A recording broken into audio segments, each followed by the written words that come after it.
Entra. Já acabou? Não está funcionando? Regina falou que tinha chegado.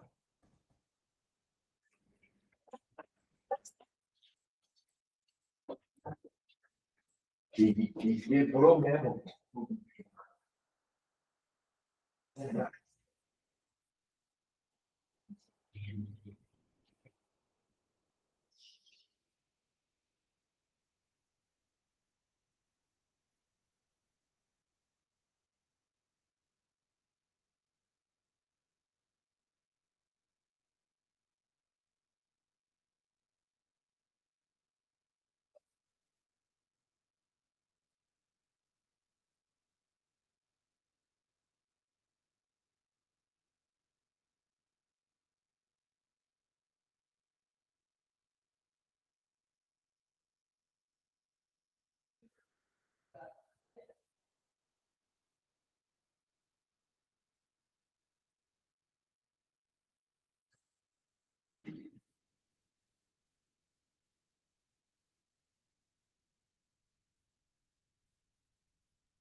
Mas para mim não precisa não, viu? Vai só para você. A mulher para mim não precisa frutar, não.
Pelo preço que pagou, sacrifício de amor que me encontrou, ungido do Senhor. Pelos cravos em suas mãos, graças eu te dou, ó meu Senhor. Lavou minha mente.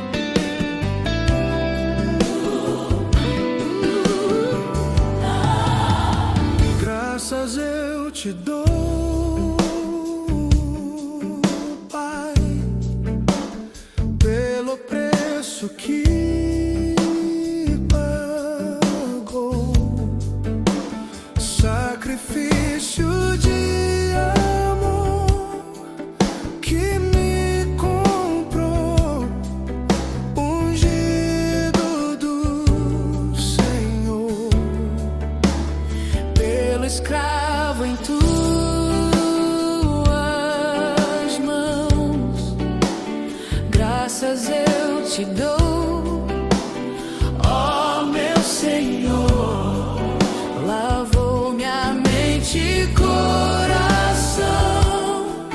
me deu perdão, restaurou minha comunhão. Digno é o Senhor, sobre o trono está, soberano Criador, vou sempre te adorar. Elevo minhas mãos ao Cristo que venceu,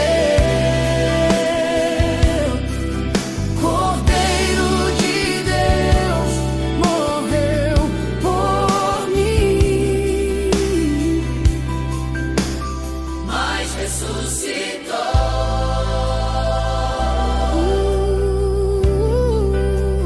Digno é o Senhor,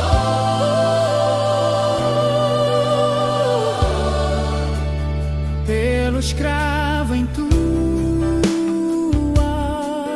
mãos, graças eu te dou, ó meu Senhor, lavou minha mente e coração, me deu perdão, restaurou minha comunhão.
Graças eu te dou, ó meu Senhor, lavou minha mente e coração,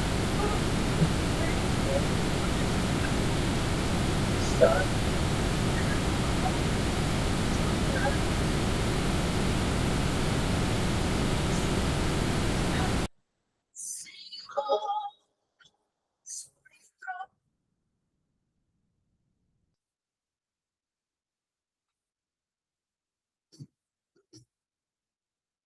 soberano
Senhor Deus, obrigado, Pai, por essa manhã. Obrigado pelo Cordeiro, My favorite illustration pelo Rei of how que callous deu a vida. Obrigado, Pai, por mais essa manhã de estarmos retornando agora. Fala conosco nessa manhã. Te adoramos, te exaltamos, Pai, te amamos. Em nome de Jesus. Amém. Bom dia, Marçal. Bom dia! Feliz ano novo. Você também. Como é que estão as coisas? Pô, tava com saudade já, irmão. Faz um tempo, né? É, estamos aí. Louvado seja o Senhor. Descansou ou não? Ou trabalhou duro aí? Descansei que eu fiquei até cansado de tanto descansar. Agora você começou a exercitar, tá firme. É, ano novo, vida nova, né? Ah, tem que pegar firme, viu, Ney? Ah, é. Verdade, Marçal. Vem cá, Verdade. onde que nós paramos? Nós paramos no 15? Acho que nós não terminamos, né? Porque eu lembro, faltava Não terminamos. Não. pouco para terminar, né? Vamos. Deixa eu ver aqui, quer ver? Tem anotado aqui. Um pouquinho que eu já acho.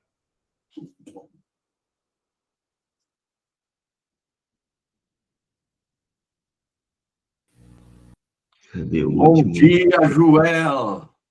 Bom dia, irmãos. Tudo bem? Fala, João. Saudade de vocês, viu? É, nós aqui também. E aí, tudo bem? Já Estamos começaram? bem. E você, Joel, como é que tá? Tudo bem, Marçal, graças a Deus. Corrido como sempre, né? Você tá com serviço aí, tudo bem? Eu estou com serviço, eu estou remodelando a minha fábrica. Na verdade, eu quero parar de trabalhar com pintura. Eu preciso parar, não é nem que eu quero, eu preciso parar. Então, eu peguei esse final de ano, eu dei uma reformada na minha fábrica, estou com alguns contatos lá já de trabalho e já estou fazendo modelagem, né? E estou fazendo os dois, na verdade. Tô igual o Neemias, né? Numa mão eu estou com a arma, na outra mão eu estou com a pá. Tenho que trabalhar demais. Mas a ideia é trabalhar com bolsa, porque aí eu consigo fazer meus horários, né? Trabalhar com bolsa eu trabalho mais tranquilo, fisicamente, menos desgastante, né? Que bom, que bom. Não tem risco de escada, né, João? É, não Não tem. não fica dando trabalho para os anjos. Exato. Ai, ai, ai. Isso aí mesmo, Massai, capítulo 15. 15, né? Que versículo, deixa eu ver aqui.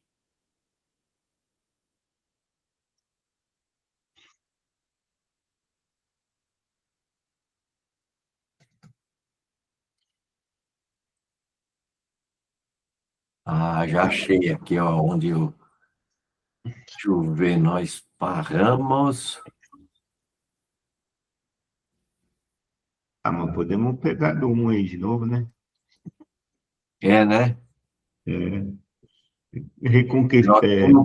Nós vamos pegar do 1 ao 19, então. Ok. Você Vamos lá, quer ler então. aí, Ney? Sim. Irmãos, venho lembrar-vos o evangelho que vos anunciei, o qual recebeste e no qual ainda perseverais. Por ele também sois salvos, se retiverdes a palavra, tal como o preguei, e a menos que tenha escrito em vão. Antes de tudo, vos entreguei o que também recebi de Cristo, e que Cristo morreu pelos nossos pecados, segundo as Escrituras, e o que foi sepultado e ressuscitou ao terceiro dia, segundo as Escrituras. E apareceu a Cefas e depois aos 12. Depois foi visto por mais de 500 irmãos de uma só vez, dos quais a maioria sobrevive até agora. Porém, alguns já dormem. Depois foi visto por Tiago, mais tarde, por todos os apóstolos, e afinal, depois de todos, foi visto também por mim, como por um nascido fora de tempo. Porque eu sou o menor dos apóstolos, que mesmo não sou digno de ser chamado apóstolo, pois persegui a igreja de Deus. Mas, pela graça de Deus, sou o que sou. E a sua graça, que me foi concedida, não se tornou vã.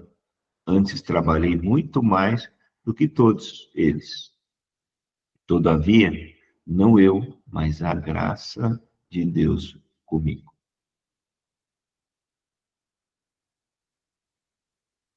Até aí ou vai mais adiante? Pode ir mais para frente. Tá bom. Portanto, seja eu, sejam eles, assim pregamos, e assim crestes. Ora, se é corrente pregar-se que Cristo ressuscitou dentre os mortos, como, pois, afirmam alguns dentre vós que não há ressurreição de mortos? E se não há ressurreição de mortos, então Cristo não ressuscitou. E se Cristo não ressuscitou, é vã a nossa pregação e vã a vossa fé. E somos tidos por falsas testemunhas de Deus, porque temos acelerado contra Deus. E ele ressuscitou a Cristo, ao qual ele não ressuscitou, se é certo que os mortos não ressuscitam. Porque se os mortos não ressuscitam, também Cristo não ressuscitou. E se Cristo não ressuscitou, é vã a vossa fé. E ainda permaneceis nos vossos pecados. E ainda mais, os que dormiam em Cristo pereceram. Se a nossa esperança em Cristo se limita apenas a essa vida, somos os mais infelizes de todos os homens. Amém. Bom, vamos lembrar do contexto dessa carta, uma carta onde os coríntios, né, havia muita questão dos dons ali, um se achando melhor que o outro, né? Essa competição de dons, de quem é mais, quem é menos, sou de Paulo, sou de Apolo. E aí vem a carnalidade deles, né? Havia muita carnalidade, muita briga entre eles, etc. E no 12 fala dos dons, no 13 fala do amor, e no 14 fala quando eles se reúnem, e tinha que haver ordem, né? Uhum. E decência, né? Porque um queria ficar falando, o outro profetizava, cada um queria ser mais que o outro ali, né? Uhum. Essa impressão que dá, né? E agora, Paulo está falando sobre a ressurreição, né? A ressurreição aqui, e ele vem, então, defendendo isso aí, né? Bom, o que vocês querem comentar aí? Pode começar aí, Joel, vai até o 10, né? Não vamos pegar tudo de uma vez, vamos... Tá bom. Paulo ele já começa dizendo, né, a respeito do Evangelho, foi anunciado por ele. E para os crentes permanecer nisso, nesse Evangelho, nessa palavra que foi mostrada, né, que basicamente é a ressurreição de Cristo dos mortos. Né? Então não tem, porque haviam outros evangelhos, mas ele foi muito claro aqui em relação a isso. E não tinha para onde correr. Tem que ser em cima desse evangelho, tem que ser em cima da ressurreição de Cristo, a base da fé, a base daquilo que eles tinham que viver, né? É como olhar para hoje, né? Hoje o evangelho é baseado naquilo que a gente tem no externo, né? O que a gente recebe, que os crentes acumulam na terra, né? E aqui Paulo deixa bem claro isso. Não tem nada, o evangelho que foi pregado é baseado na ressurreição hoje, ou seja, ele está falando de eternidade. A base do evangelho dele é nos levar para a eternidade, é crer na pós-morte, não ficar tentando viver um evangelho aqui enquanto está vivo, né? É já viver uma vida eterna, é já crer que a gente está vivendo no reino de Deus, na eternidade aqui. E eu creio que nessa época aqui, como é hoje, é um evangelho não focado na cruz, não focado na morte de Cristo, não focado na gente morrer mesmo para esse mundo, né? É como Jesus fala com Nicodemo, né? Eu acho engraçado.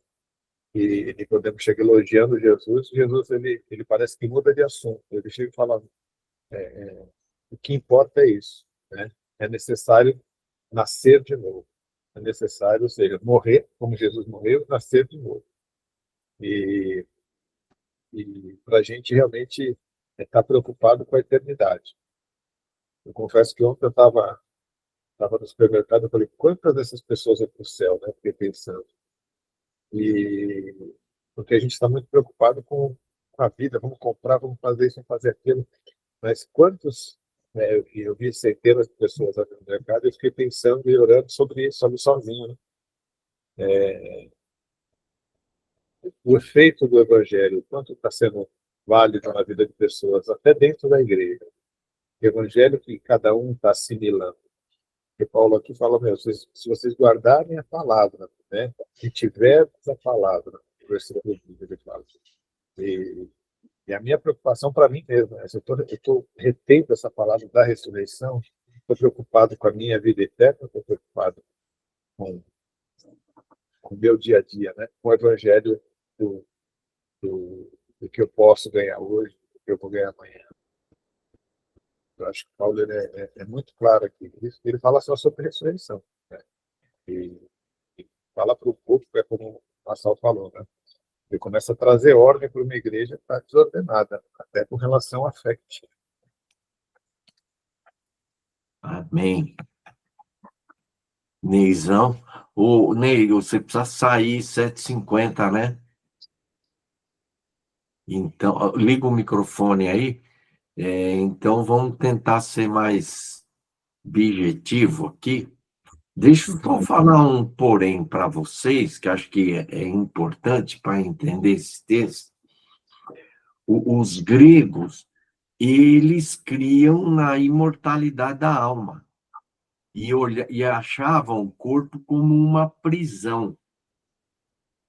Então, o que eles rejeitavam, porque fica estranho você pensar que os cristãos gregos não acreditavam na ressurreição.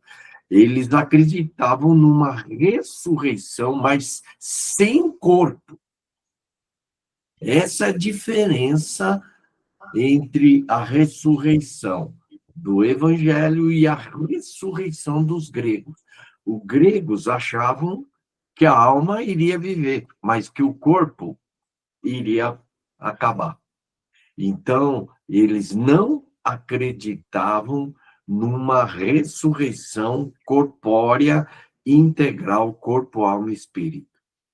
Faz diferença?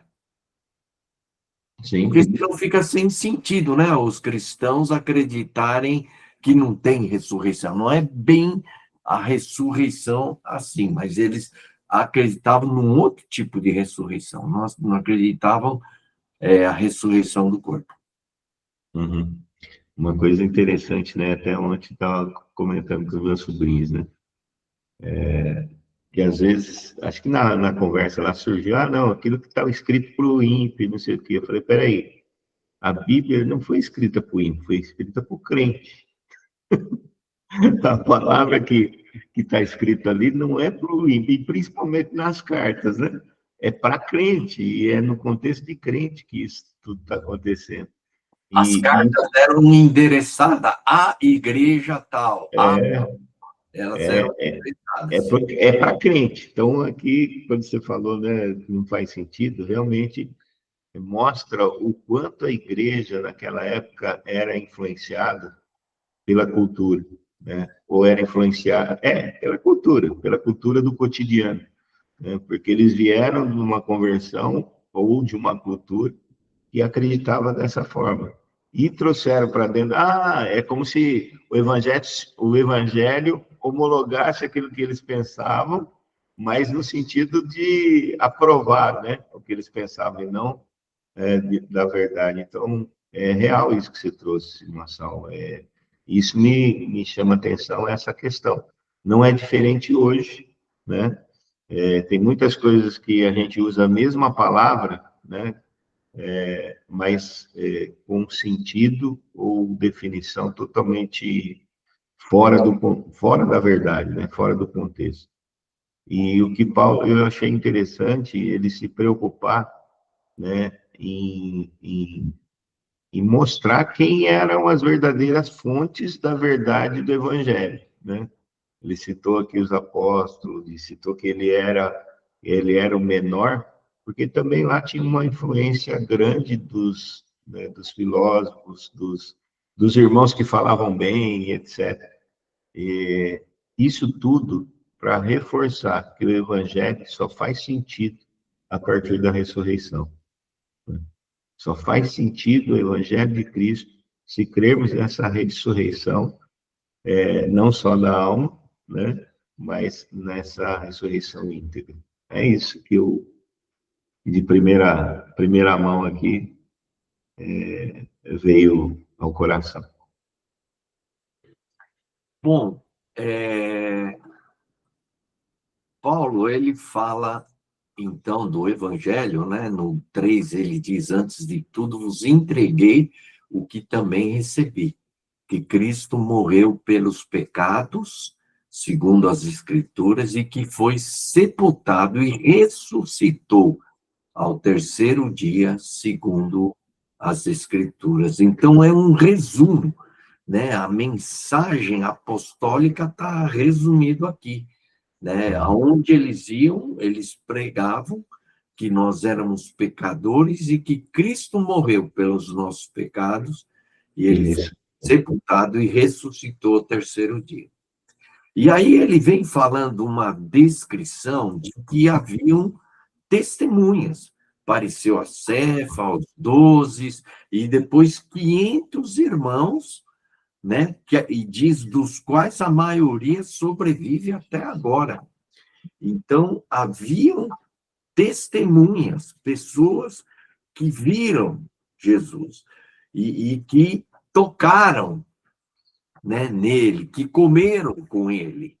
Então, havia testemunha, e o que é interessante que ele vem falando na sequência, que esse tanto de gente viu e que ele viu, mas fora do tempo. Mas por quê? Ele dá um porquê que ele viu fora do tempo. Porque eu sou o menor dos apóstolos. E mesmo não sou digno de ser chamado apóstolo, pois persegui a igreja de Deus, né? Então, eu estava pensando aqui, Paulo, né, na grande soberania de Deus, tal, Paulo poderia ter sido um dos 12 originais. Poderia ou não?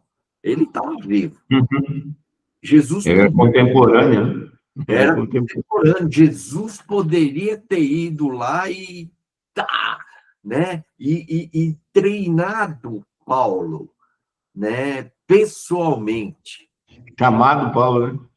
Chamado Paulo, pô, ele pegou tudo quanto é tipo de gente, publicano, né, revolucionários lá, né, tal. E ele poderia, na soberania de Deus, ter chamado Paulo e andado com Paulo, né, esse tempo todo. Mas Deus não fez assim, né? Por quê? Porque quando a igreja nasceu, Paulo foi um dos maiores perseguidores da igreja. Uhum. E para ele, isso ele carregou a vida toda. Que ele prendeu gente, bateu, distratou. Ele tinha, vamos dizer assim, não sei se é muito forte, mas ele tinha um ódio, né, pelos cristãos e achava que eles estavam indo contra Deus. E aí ele viu a ignorância dele, né? Deus realmente quis gerar em Paulo, que eu vejo quando ele fala o menor dos apóstolos, essa essência que eu tenho visto muito, que é a humildade. Uhum. Aqui, Paulo ele poderia argumentar, eu fui chamado fora de tempo, Deus me chamou para a glória dele, que papa. Ele poderia se exaltar que ele foi chamado fora de tempo, mas pessoalmente por Jesus, né? Uhum. Que Jesus o revestiu de autoridade pessoalmente. Mas ele fala aqui que ele, vamos dizer assim, eu não sou nada. Não sou nem digno de ser chamado. Eu fui um perseguidor da igreja. E aí ele fala da graça de Deus, sou o que sou, Uhum. pela graça, né? E então, ele tem trabalhado, ele fala no 10, né? E a sua graça que me foi concedida não se tornou vã. Antes trabalhei muito mais do que todas essas pessoas aí, ele diz que trabalhou mais, mas não eu, mas a Uhum. graça de Deus comigo. Então, a grande dificuldade nossa, né, é essa humildade, que reconhece que nós não somos nada. Não é nós que estamos fazendo. Quando vai lá pregar, ministrar louvor, ou fazer o que for, não somos nós. É Deus, é a graça de Deus. Eu acho que a gente ainda, o oposto da humildade é o orgulho, é eu, né? Eu. Esses dias eu tenho retrabalhado aquele estudo da teologia, eu estou chamando teologia do leão e do cordeiro, né? E o foco da teologia do leão é o eu, é o ego, é o orgulho. E a teologia do cordeiro é Deus, né? É a graça de Deus. Eu não sou nada. Ele é tudo em mim. Né? Eu acho que Apocalipse é forte nisso, né? Jesus, o Cordeiro de Deus. Então, eu sinto assim que é um grande desafio para nós, né? Ser mais cordeiro, menos leão, né? Joel? Interessante que você está falando sobre Paulo, sobre essa questão de ser cordeiro e leão. O problema é que Paulo, no começo da mocidade dele, segundo o testemunho dele mesmo em Atos, ele se achava um leão. Ele não se via como um cordeiro. Ele se achava o melhor da idade. Ele ainda estava naquele grupo que Jesus fala, né? Escolher os que não são para confundir os que são. Paulo achava que era. Eu tinha certeza de que ele era o cara, estava pronto. Até que no caminho de Damasco, quando me encontrou com Jesus, Jesus falou: você está na contramão. Tudo que você fez aí, tudo que você trabalhou, você está na contramão. Você não me conhece, você não conhece Deus, você não conhece nada. Você acha que conhece. Então, eu vejo Paulo que ele foi guardado por tempo certo, né? Eu gosto daquele texto de Isaías 49, que fala que Deus me fez como uma flecha por ele e me guardou. Só guardou para o tempo certo, né? Quando Jesus fala com Ananias para orar por Paulo, ele fala assim: vai lá e ora por ele e tal. Aí Ananias, pô, mas ele está perseguindo. Não, mas ele é uma peça preciosa nas minhas mãos, tal. Então Jesus já via ele lá na frente, como essa flecha pronta, polida. Só que nem Paulo sabia disso, né? Paulo ainda estava com caráter de orgulho, né? Que você está falando. Ele era extremamente orgulhoso com aquilo que ele achava que estava fazendo para Deus, só que nem conhecia Deus, né? E, às vezes Deus permite que a gente seja preparado no tempo, nem a gente está entendendo ainda, mas Deus permite. Aí chega uma hora que Deus fala: ó, você é isso, né? Coloca ele no espelho e fala: você é isso, você é um matador, você é um perseguidor, vem pro lado de cá para você fazer do jeito certo. Aí ele se tornou, entendeu que ele era o menor, como diz aqui, né? Aí ele se colocou lá embaixo e falou: cara. Na verdade, eu tive uma experiência anteontem. Eu falei: eu sou um miserável, né? E quando Deus nos coloca nessa posição aí, que a gente começa a ficar pronto para que a gente se esvazie, a gente aprende a se esvaziar. Então, eu acho que o processo de Paulo, primeiro, foi de esvaziamento, mas primeiro ele se achou muito cheio, inflado. Enquanto Jesus estava ali escolhendo pescadores, ele, como teólogo, não tinha como ele estar no meio dos pescadores, né? Ele nunca ia combinar ali com os pescadores, né? Mas depois, sim, né? Depois dessa revelação de quem ele era, né? Diante de Jesus. Então, eu acho interessante esse tema da humildade, porque Paulo ele foi exposto para depois ele realmente se tornar alguém humilde. Às vezes a gente precisa ser exposto. E depois até quero confessar um pecado. E anteontem, e eu me senti exposto assim, eu cheguei em casa triste comigo mesmo. Enfim, e, e foi como, eu me sinto como Paulo aqui no caminho de Damasco. Olha, você não é nada, cara.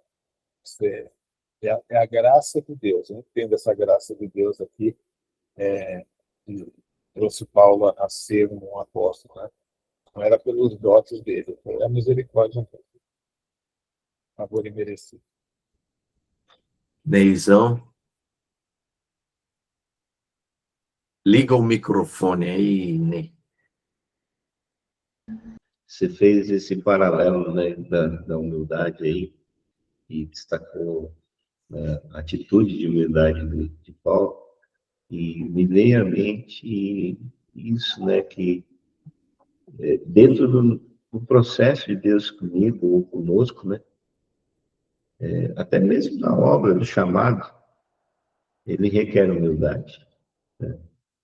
E, e sem humildade não tem amor, né? O amor vem da humildade. E se tudo eu tenho que fazer em amor, como o próprio Paulo fala, né? Falou lá no 13, não existe o servir a Deus sem humildade. Então, eu vejo que às vezes a gente está servindo a Deus meio picotando, sabe? A hora que a gente baixa, né? Baixa o espírito da humildade, aí que nem o Joel falou, né? Tá o leão aí na obra, né? Mas quando a maioria das vezes sem humildade, nós não estamos, deixa eu corrigir, né? Com humildade, nós estamos sendo o cordeiro, estamos, né, tendo a imagem do cordeiro, fazendo o que o cordeiro faria. Sem humildade, a gente está fazendo o que um leão qualquer faria. Então, e se atrelar que o leão, né, na figura lá no Apocalipse, ele foi atribuída à coisa terrena, passada, né? Mas que a eternidade está focada no Cordeiro. Então, eu preciso ficar mais esperto, né?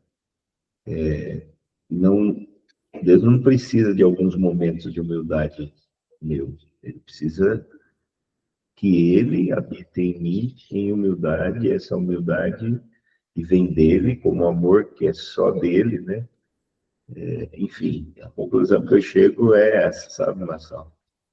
Só temos o fluir de Deus em nós se o for em amor, ou melhor, se o for em humildade. Amém. Vamos então concluindo aí, né? Colocando o que foi importante e confessando o pecado.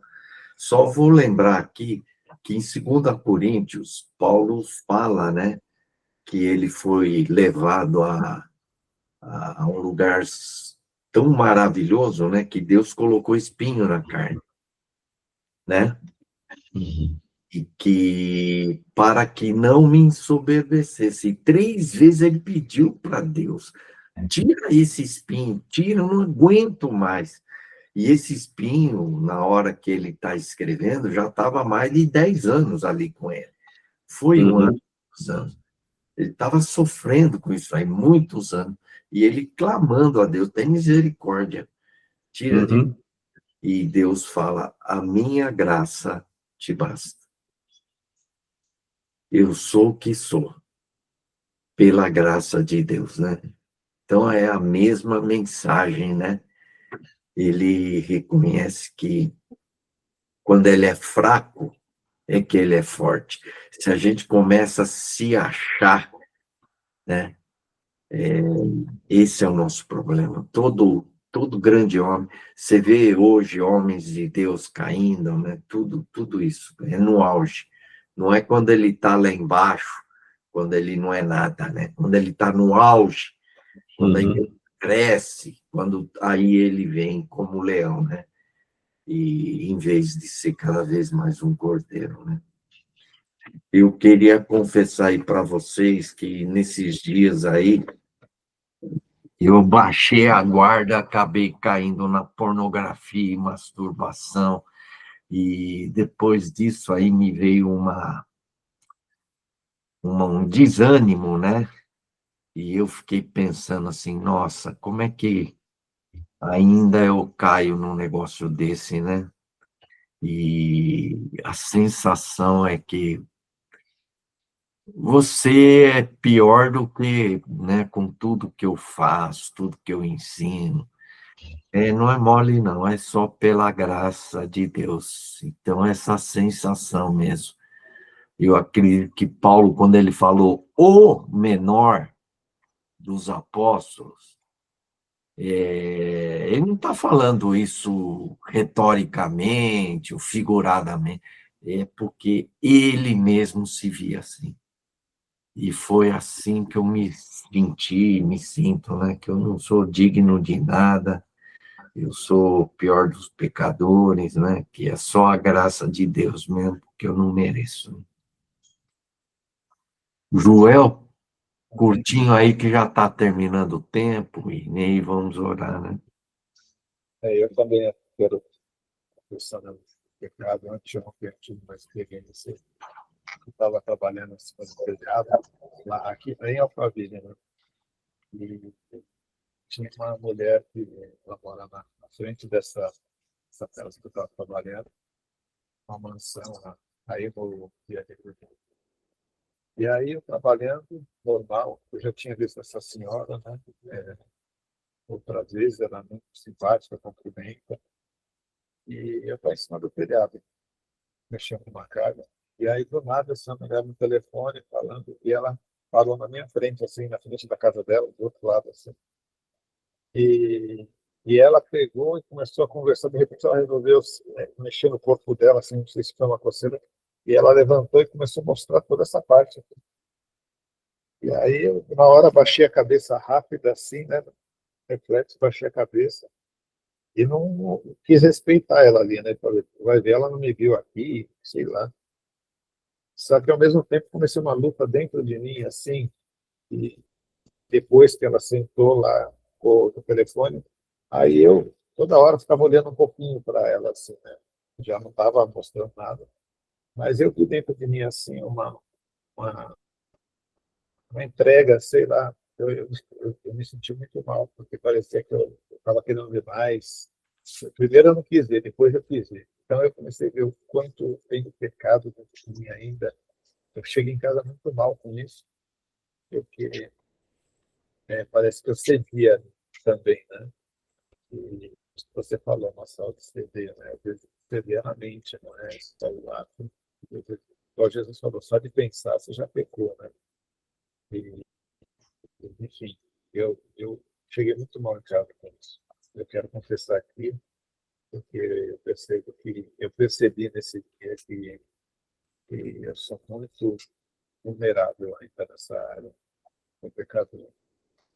Eu quero lutar contra isso, mas percebi que eu sou muito fraco. Neizão, Senhor, eu confesso diante de Ti, Pai, que não sou diferente dos meus irmãos, Pai, com relação à soberba, com relação ao orgulho. Isso tem pegado bastante no meu coração. E, Pai, confesso que não tenho buscado Ti como deveria, não tenho estado contigo como deveria, Pai.